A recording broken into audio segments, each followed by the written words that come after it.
e wi ywaruok matelo maduond bura mar Jubilee.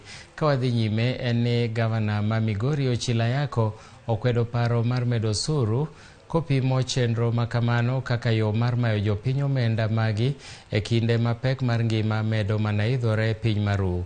Gavana no oseyo piny owacho mar Kenya Kwanza kowacho ni sirikal no tiyo kod yore mopondo e kwalo omenda mag jopiny ka giwuondore ni gin mago mag chenro mag duoko piny nengo mar ngima. Omedo ni piny owacho onego ne ni jo-Kenya duto ochulo osuru maonge dewo wang' ng'ato kaka yo mar yudo omenda moromo e duoko piny nengo mar ngima. Ayako nojiwo jood bura mar od bura mamalo kod mago mag Senate duto mondo bi olwar paro makamano mondo mi gires piny mane ogoyo negi ombulu.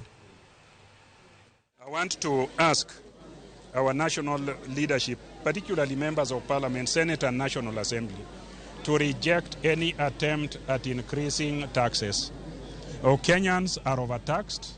The problem we have with our revenue flow is that we have not widened the net. Only 40% to 47% of Kenyans are paying taxes at the rate at which it is being levied now.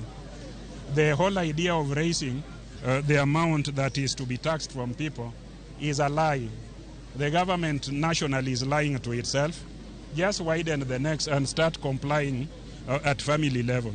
The family of those in power, from the ministers, just audit them. You will find they are not paying taxes for the resources or the wealth that they have.